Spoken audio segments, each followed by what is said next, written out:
Hey there, everybody. Welcome to our review of Cobra Kai Season 4, Episode 3. This season is continuing the chug along. We're moving at a good pace here. And this episode, we're really going to like a superhuman level. We got jumping across buildings.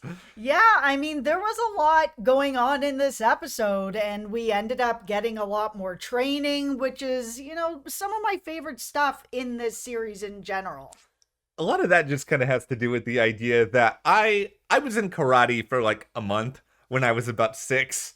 I gotta tell you, there were no koi involved. There were no buildings involved. It was all I remember is like running. Johnny wasn't your sensei. There was no Johnny, no Johnny Lawrence, no John Kreese. I think that ironically, of my recesses of my brain, I kind of feel like the sensei kind of looked like a young Terry Silver, if I'm being honest. But we will get into all sorts of good stuff from episode 3 here. But of course, subscribe because we have a lot of good stuff about Cobra Kai in general. We are doing a couple reviews about season 4 a day. It is so much fun. We want you guys to be a part of it. All right, let's just get right into sort of, for me, what is the best stuff about this episode, which is all the training, the stuff with Daniel. He's taking on the Eagle Fang students. We got Johnny's taking on the Miyagi-Do students. It was really fun to watch the students really try to find some sort of connection with the new senseis, or not at all when it came to Sam and her just being like, I am not doing what you ask me, Johnny. No. Okay, this is the thing I'm most curious about. If you are a writer for Cobra Kai, you go in there and there's like a whiteboard of like various things that Daniel would have his students do and Johnny would have his students do, because this was really perfect the more you think about it, because like Danny is about discipline and about timing and about careful consideration and it's strategy when it comes to grabbing the koi. When it comes to jumping across a building, it is just like go full tilt, don't think, just do it.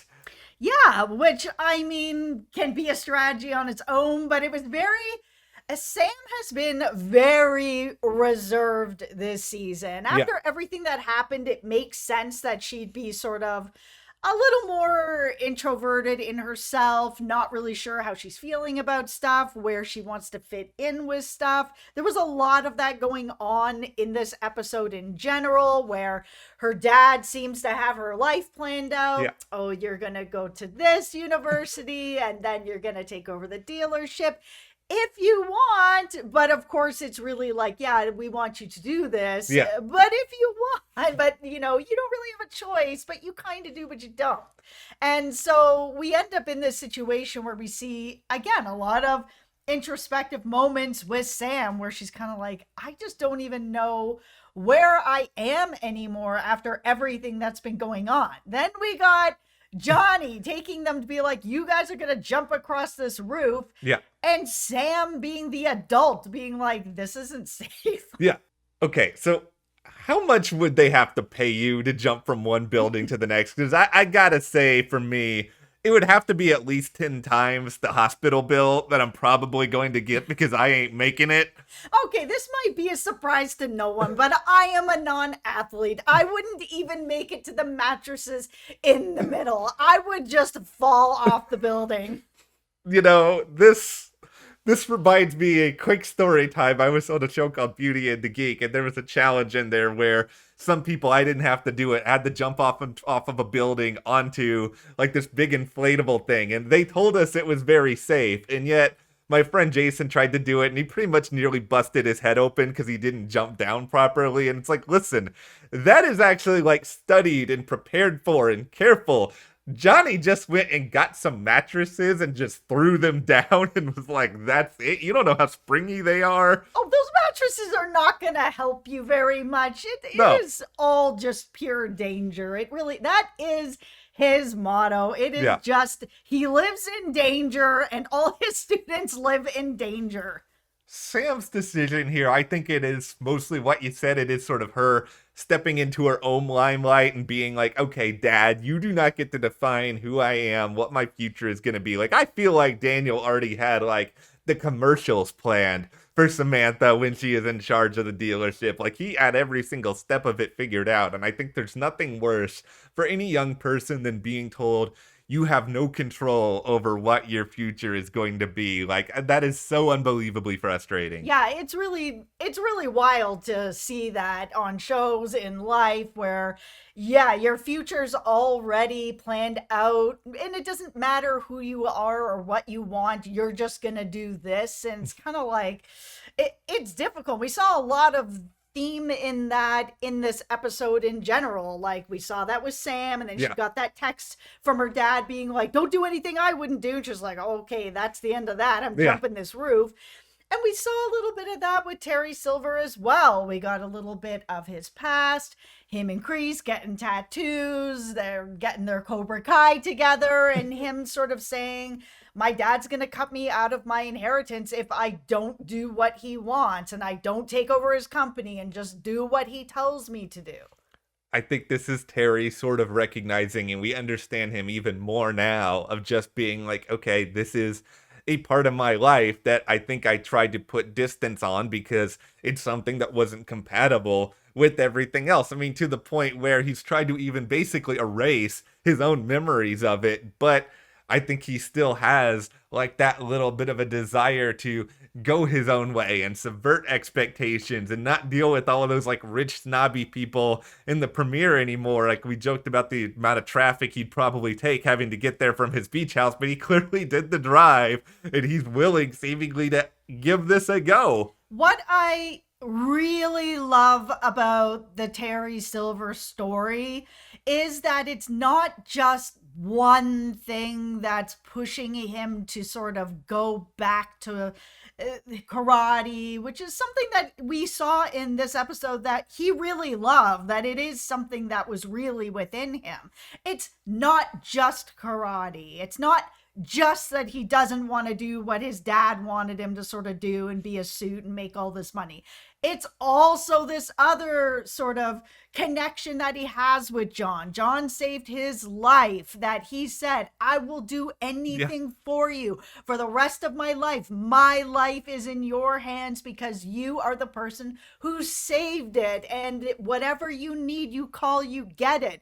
I love that there's so many different things and that it wasn't sort of what I thought was getting set up in the premiere, where Kreese was kind of like, oh, let me poke at your manhood. Now you're going to come back and do what I say. We saw also when Terry came down to the Cobra Kai and talked to him, and was just like, man, you could have just stayed out of my life. Things were okay. And then you had to show up, and now all this stuff is swimming around in my head. I'm really glad that they made this more complicated and layered for Terry, and that it wasn't that simple.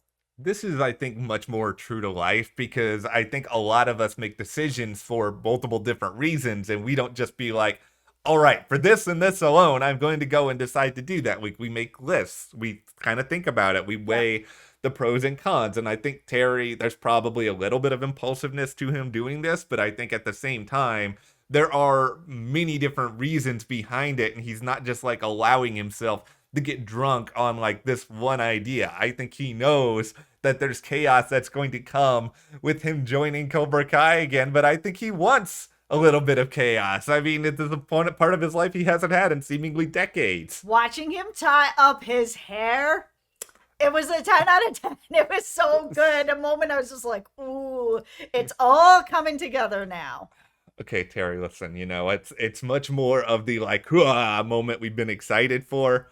I like your hair better when it's not tied up. Oh, that's just me. Okay. Okay, so we also have to talk about Kenny. So we learned a little bit more about Sean and why he's actually in juvie. We didn't learn a ton about him during, when Robbie was there, because obviously they were on opposite sides and they weren't exactly sharing information and stuff like that. But we saw Kenny show up at Cobra Kai and be like, my brother sent me here. He told me you could help me, Robbie.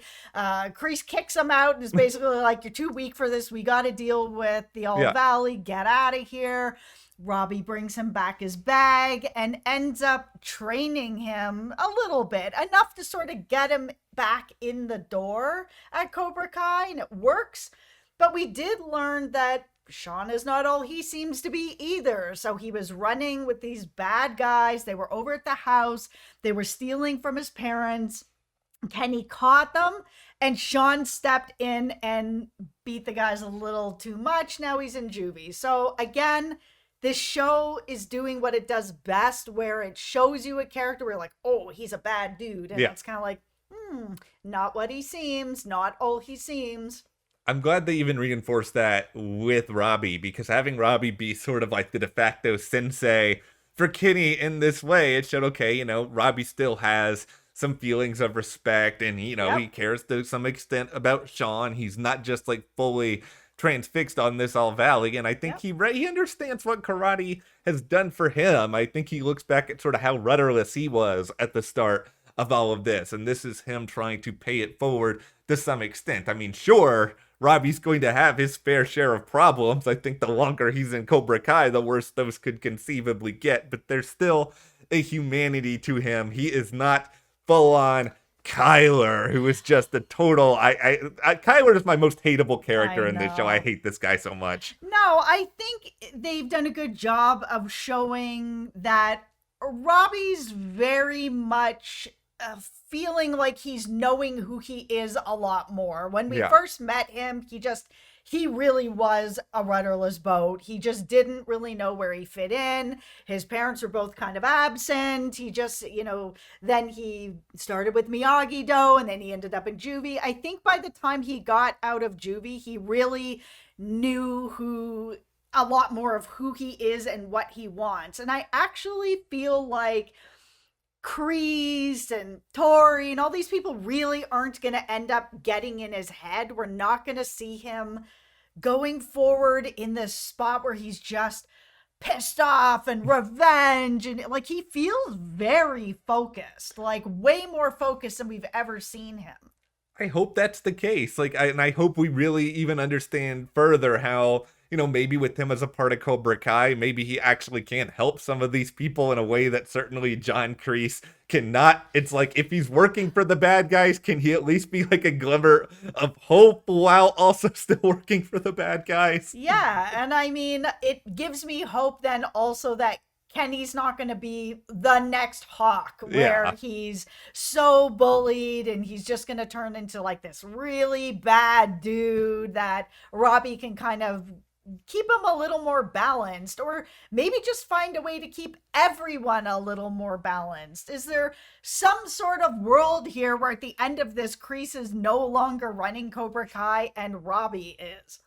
I'd be all right with that. Like I've said, I think Kreese, certain doses, I think you can have too much of Kreese. All right, I'll stop that before we get a bunch of dislikes. All right, so let's talk about sort of the big problem that we see that is starting to come out here. So we saw a lot with Miguel really sort of struggling with, I guess what he would think is like, oh, this is where I am in life. I want to go to Stanford, but, we don't really have the money for me to do that. I'm probably going to end up at a community college no matter what my grades are. I just don't have the money. And now I'm dating this girl who has all the money. And it started to really get into his head in this episode. I think what they did that was really smart, too, is sort of just show further, okay, here is Daniel being so generous in a number of different ways, helping Miguel, helping Carmen, doing all these sort of different things. And he's already helping Miguel as a sensei. And I think at a certain point, especially because this is, his girlfriend's father, he starts to really just doubt, who am I? Like, is this charity all sort of too much? Is Daniel sort of looked down on me in some way with all of these different things that he's starting to give? Because I think over time, that perception may come up. And I mean, we saw the extreme version of it with Tori, obviously, on this past episode. And, Miguel is no Tori, but I think a lot of these fears are weighing on him. Yeah, I think he's just really trying to figure out, is it Do they feel sorry for me? Are they giving me charity? Or is it just honest to goodness help? And that, hey, we have a way to help you, so we're going to help you. And the way that Daniel likes to do things as well is where Yeah. it's like, yeah, we're going to bring the car to the garage. Oh, well, who's the mechanic? You are. I'm going to sit here and teach you how to fix your own car kind of thing. That it's not just the give a fish, it's the teach you how to fish, which seemed to be the theme of this whole episode. Yeah, and that worked that worked really well. I think the way that Daniel handled this situation, he made sure that Miguel had the tools to succeed. He passed along some words of wisdom. He gave Miguel, I think, so much more than he probably even thought he was. Yeah, especially opening up about his own past and his own struggles with his own car and not having money, and sort of like, what his mom did for him, and then his choices that, oh, my mom put together this Daniel fund and it was going to be for me to go to school or do whatever, and I blew it on a ticket, to go away, and for Mr. Miyagi and all these other things, that it's sort of like, hey, I made these kinds of choices and you will make them too, but you will get to where you need to go. And while Miguel and Johnny's connection is never really going to break. I mean, after everything that happened, their connection is their connection. It is what it is. But that moment that Johnny came in and saw Miguel getting that bandana, it was like jealousy on another level. It was a 10 out of 10. He is not having it. And he obviously feels a real connection to Miguel. He doesn't have that connection with his son. He's dating his mom. Like, it's a lot. This I think is the just seminal problem here for Johnny, is that Johnny feels like Miguel is almost his second chance, because things with Robbie did not go well at all. Robbie's now, off doing his own thing. We know what he's doing with Cobra Kai. But I think like all of this stuff weighs so much on him, and I think here is Daniel, this guy who he feels on some level even still took all these things away from him so many decades ago. Now he's sort of seeing, Miguel, his surrogate son, being adopted into Miyagi-Do, adopted into the LaRusso family, and I think he sort of sees him being pulled further and further and further away. And I think however much that Johnny Lawrence may want to say, I'm better now, I'm not doing this, we're all in this together, I think this is going to be a problem. And I think this is going to be a really big problem depending on how long it continues, because this is just a jealousy that he's probably not going to be able to control. So let's put this question out here. Does everyone